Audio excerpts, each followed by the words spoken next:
Mae'r diwydiant bwyd a diod yng Nghymru yn tyfu, tra bod rhai sectorau o'r economi yn dioddau ar hyn o bryd, disgwylir i gyflogaeth y maes cynhyrchu bwyd i dyfu 400 dros y ddegawd nesaf. Mae hyn yn golygu y bydd nifer helaeth o gyfleon yn y sector, o gynhyrchu a marchnata i letigarwch ac hamdden. Mae'n amser cyffroes i fod yn rhan o'r diwydiant bwyd a diod yng Nghymru. Things are moving forward at a pace. We have a quality product to offer, and I think that's increasingly appreciated across the UK and beyond. And so for those people getting involved in the industry, the opportunities are opening up. It's more exciting than ever. It's knowledge-based. It's about knowing about the wonderful things that we have to offer and being able to translate that to the consumer. And we need people to do that more than ever. Ac mae'n debyg bod prynwyr Cymreig yn cefnogi bwyd o Gymru hefyd. Fy hoff bwyd Cymraeg yw cael, achos mae'n mor iach ydy, a mae'n just blasus iawn. Absolutely joio Welsh cakes. Bwyta dy bach popeth ond gyda'n hoff bwyd yw lle byddai cino dy sil. A dy bach o beef dinner. Mae sawl un yn gofyn i ni le ni'n cael y cigo, a ni'n gallu gweud bod yn dod o Abertawe. Digon o gynnyr yn Gymru, sy'n eisiau mynd ymellach. Mae bwyd yn rhan bwysig o fywyd yng Nghymru, ond a oes gan y gweithlu y sgiliau hanfodol sydd eu hangen i ateb her y dyfodol.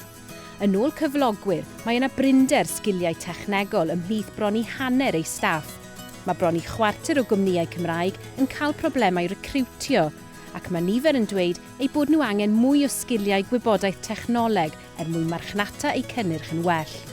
Mae hyd yn oed rhai o'n cwmnïau bwyd mwyaf adnabyddus yn pwysleisio eu bod hi'n bwysig datblygu ac i beidio chymryd dim yn ganiataol. Dros y blynydde, yn galed i cochi lot o sgiliau. Rhaid peido meddwl digon am y pethau bach, ond actually y pethau bach sy'n neud y caws yn mwy unigryw na unrhyw beth arall.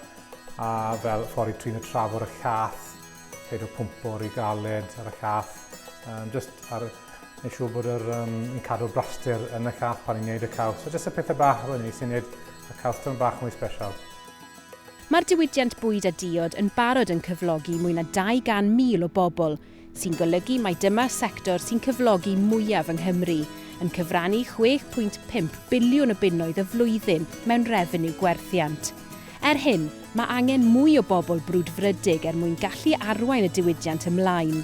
Yn ôl ymchwil gan gynllun sgiliau bwyd a diod Cymru, fe fydd angen 75,000 o weithwyr newydd gyda'r sgiliau priodol erbyn y flwyddyn 2020.